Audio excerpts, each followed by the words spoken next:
कक्षा 8 का संस्कृत का पाठ नंबर चतुर्थ यानी पाठ नंबर 4 और पाठ का नाम है सदैव कुरुतो निधि चरणम। सदा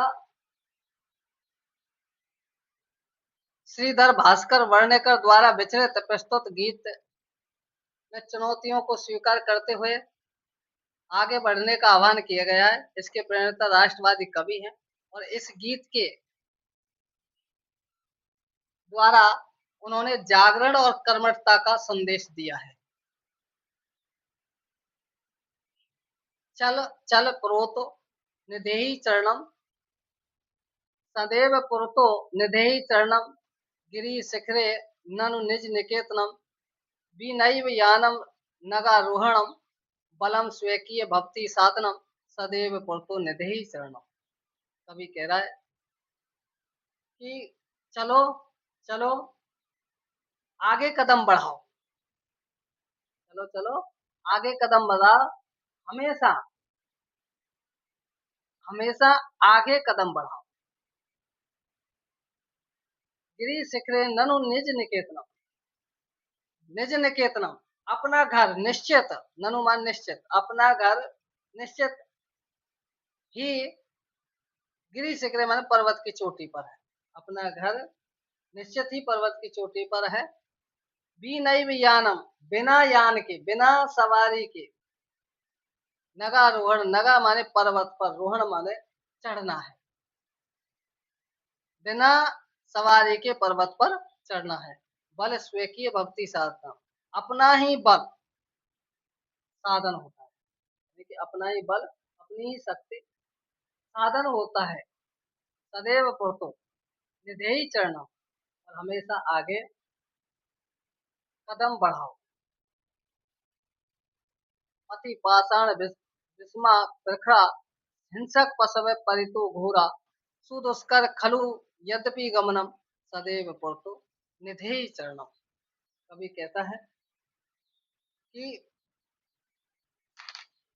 मार्ग कैसे है, पथिक मार्ग, पाषाण विस्मा प्रखरा यानी कि पत्थरों से है, टेढ़े मेढ़े हैं, नुकीले पत्थरों से टेढ़े मेढ़े हैं, मार्ग में टेढ़े मेढ़े और नुकीले पत्थर हैं। हिंसक पशु परितो घोरा और चारों ओर भयंकर हिंसक पशु हैं। ऐसे पशु हैं, हिंसक पशु हैं। सुदुष्कर खलु यद्यपि गमनम, गमन करना यानी कि चलना बड़ा कठिन है, लेकिन चलना है। कैसा है?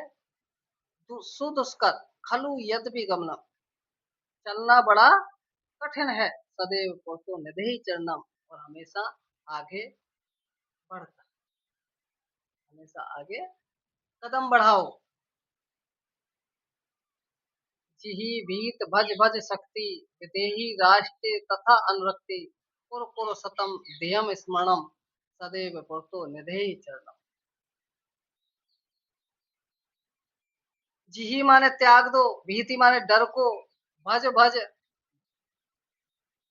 शक्ति अपनी शक्ति का स्मरण करो, भय को त्याग दो और अपनी शक्ति को स्मरण करो।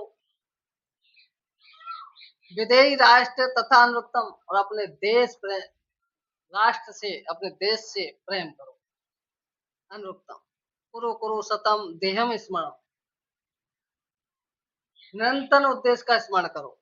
कुरु कुरु सतम देहम स्मरण,